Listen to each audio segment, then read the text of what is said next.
Hi, I'm Adrian, and today I want to talk about maintaining relationships when you're autistic. You probably know that autistic people struggle with making and keeping friends. I mean, it's right there in the diagnostic criteria under the section for deficits in social communication and social interaction. So, this topic is a bit of a sore subject for me, but I've also done a lot of healing surrounding past friendships, romantic relationships, familial relationships. In the past, I've found it especially difficult to cope with the loss of friendship. There have been endings that have left me feeling very confused and upset. And unfortunately, being the type of person that I was back then, this meant that I would be hyper focused on figuring out what I did wrong, beating myself up about every potential thing that I could have done to make a person want to not talk to me anymore. But let's talk about making friends for a bit. I've never been the type of person to have a lot of friends at once. I mean, that shouldn't really be surprising, I guess. I've never been super outgoing or talkative or anything like that. And autistic people can actually be extroverts. Maybe most aren't. I don't know, but it's not impossible. And I'm just not one, though. However, I want to say I didn't always have the worst time making friends. There were different points in elementary school where it wasn't so hard. I think it's just the way that kids are. All kids are kind of weird, to be honest. And when you're really young, you don't really play by all those social rules. And I've seen other people make this point as well that autistic people seem to start having the most difficulty in adolescence. It's kind of complicated though, because I'm sitting here thinking, like, well, it's kind of easy to make friends in elementary school. But then when I look back, I'm like, well, there's still certain times when I was actually quite lonely and not making the kind of friends that I wanted to. Like in kindergarten, I had a best friend, and then another kid that I was quite fond of. I mean, we weren't really that close. I don't know if we were considered friends, but I liked hanging out with that kid too. Um, so I was quite satisfied then. But then, if I think about the next year in first grade, I was pretty unhappy that year. There were like two kids that I didn't mind talking to, but I didn't feel like we were really friends. And I just didn't feel like I fit in very well with my class that year. But overall, I'd still say I had a much easier time making friends in elementary school. Things definitely got a lot more complicated as I got older. I definitely felt like I very suddenly had no idea how to connect with other kids when I got to middle school. I felt kind of frozen. I almost never spoke to other people unless they spoke to me. I felt like I was just way better off if I just observed everything and everyone and didn't really participate unless I had to. And it's not that I didn't want to connect with other people, which I think is something that a lot of people can assume about autistic people, that there's no desire to connect with other people, but that's not really true. Even if autistic people may not want to interact as much as others, it doesn't mean that they have no desire for friendship and connection. Though I guess I will say it was a little bit that I didn't want to be around those kids in middle school. I still wish I had friends though. And I still felt left out watching people have these connections. And there were times when I was trying to make connections and trying to be included in things. And I did experience a lot of disappointments because there were times where I thought I was connecting with a certain group, but then I'd realize they were all hanging out and doing things outside of school with each other, and I was never invited. I always hated groups. I always felt awful anytime I was present inside of a group, in school, out of school, on sports teams. Sports was actually a big one for me because I always felt like an outsider on every team I was ever on. I mean, yeah, there were a lot of times in school when I never really tried to make friends or be part of any group, but being that when you're on a sports team, you're in a group. Like, this is a space you're going to be in repeatedly with the same people. Of course, you're going to want to make friends and feel like you're included in part of the group. So, what was really difficult about it was that I was trying. I was trying to connect with people. I wanted to be included in things outside of just team things, and I just wasn't. And I mean, I don't want to make it seem worse than it is, though, because on certain teams, I did actually end up being friends with like one person, and some of those were some of my best friendships. But it's still not the same thing as being able to feel like you belong in a group, you know? And so it's like of the many sports teams that I was on, a few times I ended up making one friend. But that's it. High school was a lot better only because I managed to make two friends. And so with my two friends, I didn't really care about much else. I guess I kind of had other friends at different times, but not really. Not people that I actually spent time with outside of school, or at least not a significant amount of time with outside of school. So really I just had my two friends. That's how I felt. I never needed a million friends, so once I made my couple of friends, everything else was more bearable, if that makes sense. Though again, there are still times when I wanted to feel a part of a group, and that just never really happened. And I especially had a hard time when I would spend time with the other friends my two friends had. Like each of them had their own friend group. Like, I had two friends. One friend, the other friend, and so this friend was kind of a part of a group of friends. And the other friend also had a group of friends. And so a lot of the times I would end up in those spaces because I was friends with the one person. So I did make attempts to belong with a group, but I was always left feeling like absolute shit about myself after. And of course, there were many things that I wasn't even included in because I wasn't really part of the group. It was just that sometimes I got to tag along because I had the one friend. Now, the process of making friends after high school, I don't even know. I didn't really make friends in college. My roommates freshman year were kind of my friends, but that didn't really last beyond that year. And there were like maybe three like one time things where I hung out with people outside of class. So I don't really think I made friends at all in college, really.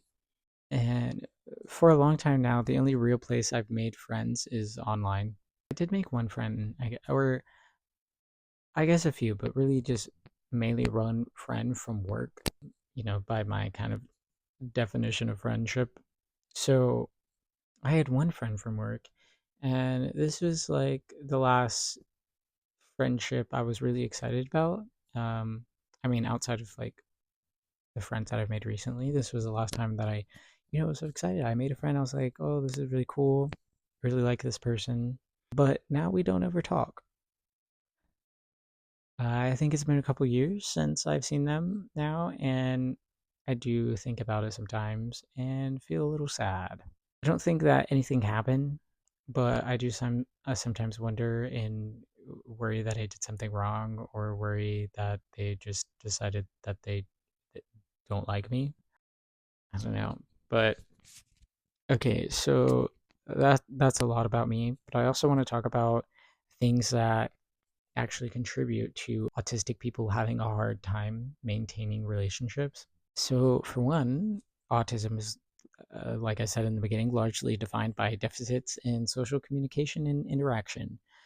Autistic people have a different style of communication. Now, of course, the DSM portrays this through a negative lens, but it's really not bad. And yes, there would be a lot of variability when it comes to communication, depending on the specific autistic individual. For example, some autistic people cannot speak, and others are hyperlexic and speak a lot. And there's a wide range in between. I do want to emphasize that I don't think there's anything wrong with the way any autistic person communicates. Yes, for some, there may be more challenges to overcome, but none of it is wrong. Like, once you created an understanding of how someone communicates with you, y- things can go more smoothly if you're understanding what I'm saying here. And you may have heard how actually autistic people are understood quite well by other autistic people. It's when you mix autistic people and non-autistic people together that there's a lot more misunderstanding. So, communication can be a barrier to forming and maintaining connections. Autistic people often aren't fond of and don't really understand small talk, while this can be very important to neurotypical people when it comes to making friends. So, that's one thing. Autistic people can have a difficult time picking up on subtle social cues, and this can certainly cause people to make all sorts of negative assumptions about you, unfortunately. So, not only are we often interested in talking about different things, but our body language can also be quite different. People talk a lot about autistic people misreading body language, not uh, picking up on things, or, just not being able to read it at all. But neurotypical people also misread our body language and make a lot of inaccurate assumptions. And it can also be hard for autistic people to convey like the correct tone, and people might think you're mad or bored when you're actually not, or whatever it is. That's, believe it or not, a thing that I actually got a lot about people thinking that I'm mad. I know a lot of people know what that feels like when you're like, and someone thinks you're mad, and you're like, well, I wasn't mad until you're over here asking me why I'm mad and have an attitude and blah, blah, blah. But also, like, not just about being mad, but I have gotten that a lot, and I'm like, I was perfect. I was literally perfectly fine.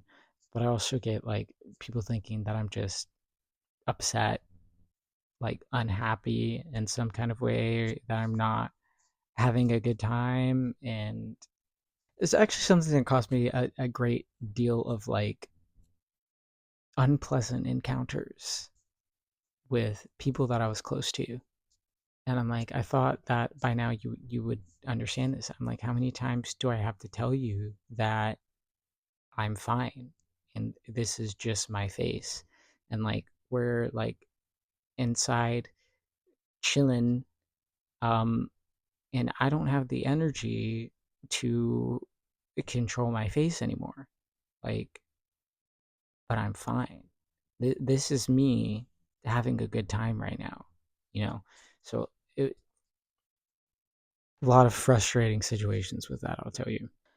And then there's trying to navigate all these unspoken rules within social dynamics. The thing is, most people don't just explicitly say what they mean or communicate expectations. And this can be very difficult for autistic people. It can feel like everyone else has some kind of instruction manual when you didn't get it. And sometimes you can make it worse for yourself by just simply trying to understand, asking questions trying to get clarification. Sometimes people just get mad at you and think you're asking to be rude, or they just think you must be unintelligent because they feel like, how could you possibly not know this? And then, as an autistic person, you might have an entirely different understanding of what friendship is than, non autistic people. I feel like this must have been an issue for me. In some cases, I think both I and the other person maybe didn't feel like the other was providing what we needed. I think sometimes other people can just have entirely different expectations. Like, personally, maybe I'm just a little bit intense. I like to form deep connections with people. I like to know all about other people's interests, their dreams, their deepest desires, their deepest pains. I also just like being in the presence of another person, and also don't necessarily feel the need to always talk or always do a lot. And so there are some people who maybe just want to have fun and keep things very surface level. And I do love having fun. I really do. But I'm not really interested in surface level interactions. And maybe I don't always have the level of energy of other people, I think. And you don't want to always be talking and always be doing something like actively. And also, my idea of fun might not always match with the other person's idea of fun. So there's that too. Another thing that can cause issues in relationships is that autistic people can be very honest and blunt, and that obviously can rub a lot of people the wrong way. And of course, with all of these things that I'm saying, just while I'm thinking about this, it's not with all people. It's not all neurotypical people. It's not all autistic people. So just putting that out there while I'm thinking of it. And then another difficulty can be not being able to tell when someone is or is not your friend.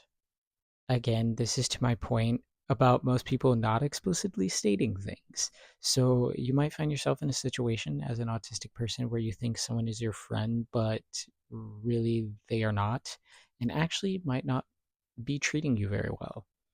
You could also potentially find yourself in a situation where someone else believes the two of you are friends, but because they did not explicitly say that to you, you didn't think you could call them a friend. And then you might unintentionally hurt someone's feelings because you didn't call them a friend and they expected you to, if that makes sense. And at this point, I feel like I could make a really long video, so I might just have to cut myself off soon. But I still want to mention some more things. Like, sometimes autistic people can have difficulty keeping up with conversations. So sometimes friendships can end because you might not be the best at responding to messages or initiating conversation or making plans. And you still like this person, you still want to be their friend, but sometimes you just can't meet these expectations. And that can lead the other person to feel like you're not interested and you don't care about them. Another thing is the double empathy problem. I feel like this is major because autistics and allistics have different communication styles and different ideas about what it means to get to know people and connect and so on and so forth. In general, there can be just a lot of misunderstandings. Each person can feel like the other person doesn't care about and understand them. And sometimes it feels kind of impossible to find an approach where you both win and everyone's needs are taken into account. Oh, and another thing is people could have a habit of not telling you when you've upset them. And this causes so many problems because then you're constantly running into situations where you catch on to the fact that someone is mad at you, but you have no idea why. However, they have the perception that you should know exactly why they are unhappy with you. And then sometimes you don't even notice they're mad. And so time goes on and you continue to make them mad with something you do or say. And then eventually they get really, really upset. And now you are really, really confused and now also upset because you don't know how to fix the issue because they didn't tell you what upset them. Unfortunately, I have noticed that this has happened to me a lot. Like, I think I would upset people in very minor ways, and they would never tell me.